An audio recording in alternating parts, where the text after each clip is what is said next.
नमस्कार मित्रमैत्रिणींनो. गप्पाष्टकच्या आजच्या भागात मी मोहिनी घारपुरे देशमुख आपलं सगळ्यांचं मनपूर्वक स्वागत करते.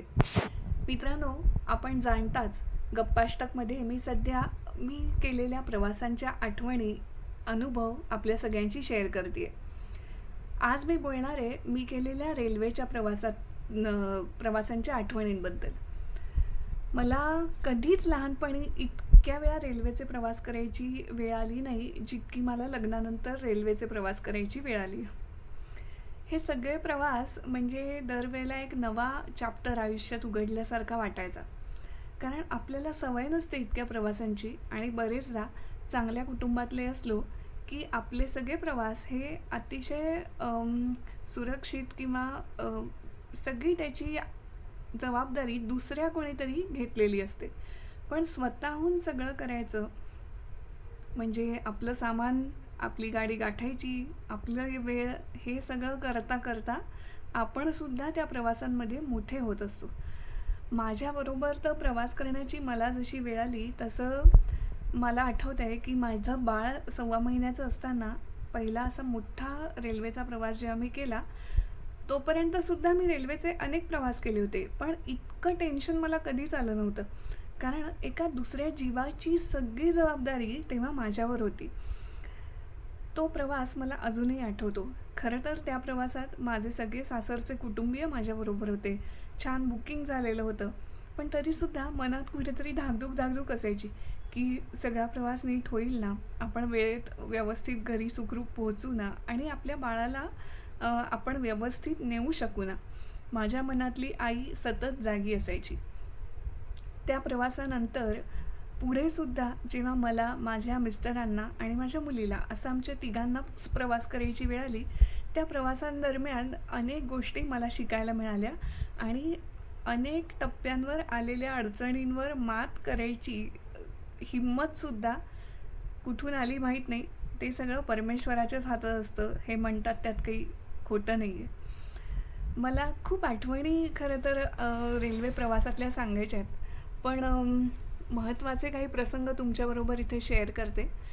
एकदा मला आठवत आहे की रेल्वे प्रवासाचं खरं तर जेव्हाही आम्ही प्री बुकिंग करायचो ना, तर बरेचदा असं व्हायचं की नेमका मिडल बर्थ आणि अप्पर बर्थच यायचा.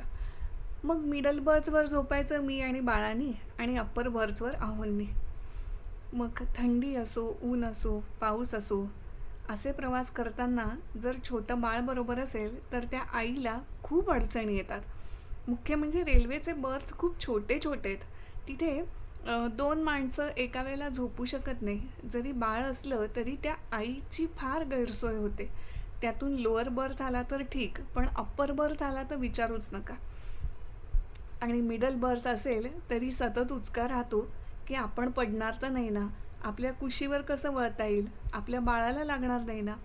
मला आठवतं आहे एकदा पावसाळ्याचे दिवस होते आणि आम्ही असेच प्रवासाला निघालो होतो. मला मिडल बर्थवर पहिल्यांदाच झोपायची वेळ आली होती, ते सुद्धा माझ्या बाळाला घेऊन.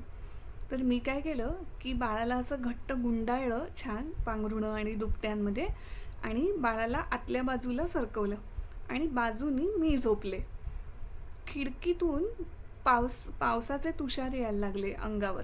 तेव्हा मला जाग आली, कारण प्रवास सुरू झाला होता आणि मध्ये कुठल्या तरी शहरांच्या दरम्यान जोरदार पाऊस पडत होता. मी पिक्चर खूप पाहिलेले असल्यामुळे मला अतिशय भीती वाटली. म्हटलं, अरे बापरे, पाऊस चालू झाला, आता काय होणार, हा प्रवास होईल ना आपला नीट. मी काय केलं, पटकन खिडकीच्या बाजूला आमची एक बॅग होती ती ठेवून दिली आणि बाळाचं डोकं नाजूक असतं, ते जर 6 साधारण वर्षभरापर्यंतसुद्धा नेहमी चेहरा, डोकं या सगळ्याची फार काळजी घ्यावी लागते.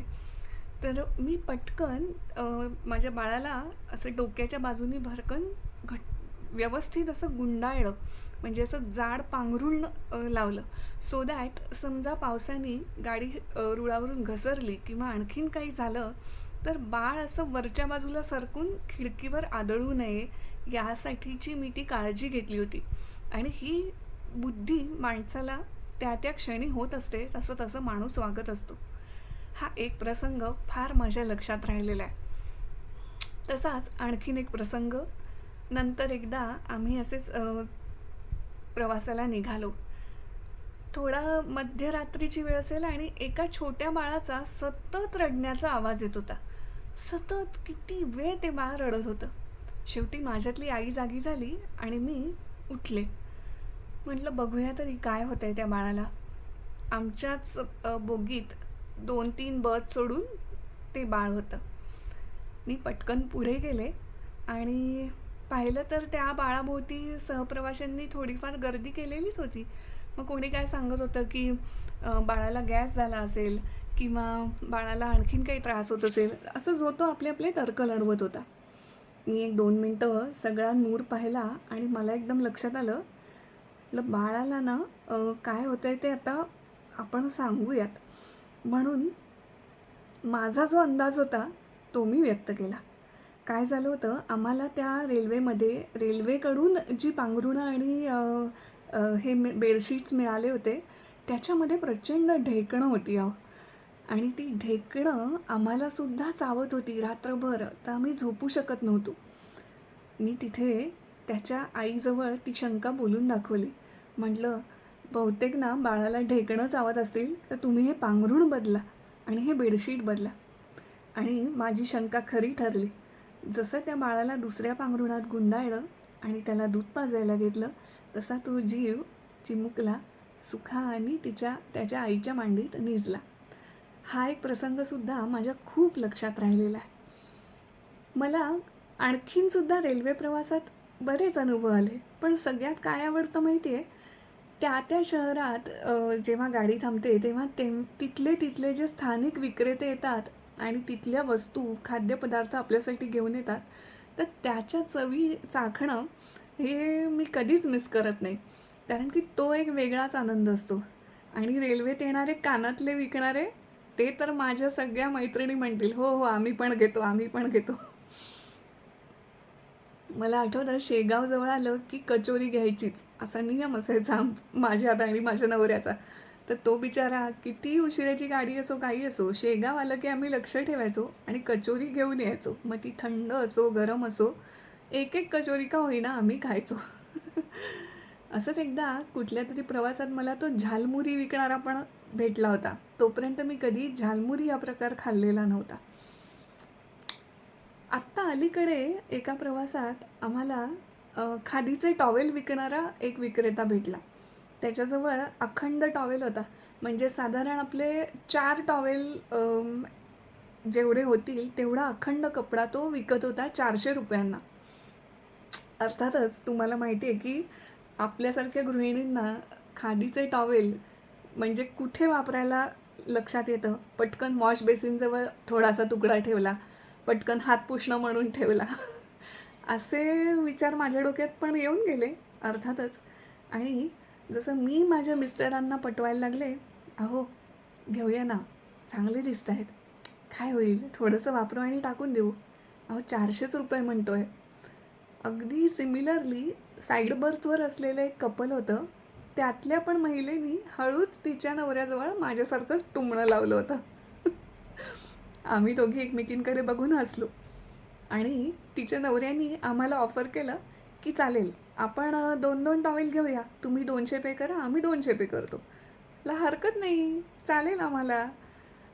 हे असे सहप्रवासी भेटले ना की त्या प्रवासाचा आनंद काही निराळाच असतो.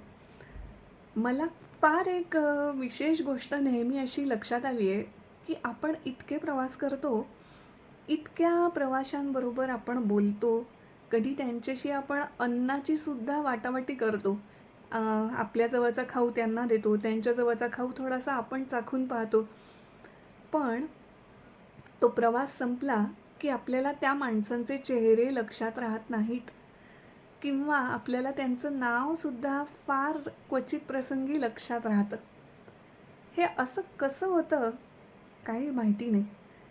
हे करता करविता ह्या भेटींमागचा तो ईश्वर असतो. आणि कोणी म्हणतं कर्माचा सिद्धांत जर तुम्हाला माहिती असेल, तर कोणी असं म्हणतं की त्या व्यक्तीचा आणि आपला तेवढंच पूर्वजन्मीचे ऋणानुबंध असतात. तेवढंच कर्म आपलं त्या व्यक्तीबरोबर राहिलेलं असतं. म्हणून अशा व्यक्ती आपल्याला प्रवासांच्या दरम्यान भेटतात, सहप्रवासी बनून किंवा असे विक्रेते बनून किंवा आणखीन कुठल्या रूपात. तर असे हे रेल्वेचे प्रवास. मित्रांनो, आणखीनसुद्धा बऱ्याच आठवणी आहेत, पण मला वाटतं व्हिडिओ खूप लांब झाला तर तुम्हालासुद्धा कंटाळा येईल ऐकायचा. म्हणून आज इथेच थांबते. उद्याच्या भागात भेटूया आणखीन नव्या आठवणींसह आणि अनुभवांसह. ह्या सगळ्या माझ्या आठवणी आणि अनुभवांचं तुम्हाला काय होईल, तर जी माझ्यासारखी एखादी नवखी तरुणी अशीच कधी प्रवासाला निघाली, तर तिला या अनुभवांचा नक्की उपयोग होईल. जर कोणी असे अनुभव घेत असेल, एकटं कोणी फिरत असेल, तर त्यांनीसुद्धा त्यांच्या प्रवासाच्या आठवणी जरूर कॉमेंट करून मला कळवा. याचं कारण हे आहे की तुम्ही जेव्हा या गप्पाष्टकमध्ये सामील व्हाल, त्याच्यानंतर माझं गप्पाष्टक आणखीन रंगणार आहे आणि आपण आणखीन लोकांपर्यंत या माध्यमातून पोहोचणार आहोत.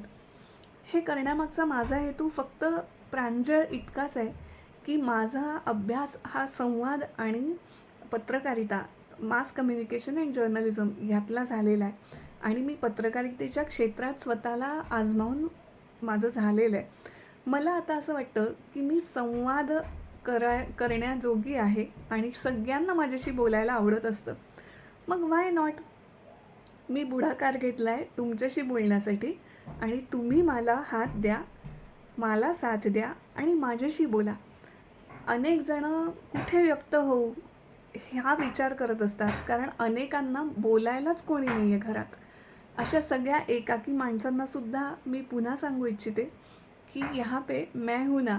तुम्हाला काय वाटतं ते व्यक्त व्हा. कॉमेंटमध्ये तुम्ही अनॉनिमससुद्धा कॉमेंट करू शकता. सो बोलत राहा आणि मन मोकळं करत राहा. आज थांबते. उद्या भेटूया नव्या गप्पाष्टकच्या एपिसोडमध्ये प्रवासांच्या आणखी काही आठवणी घेऊन. धन्यवाद.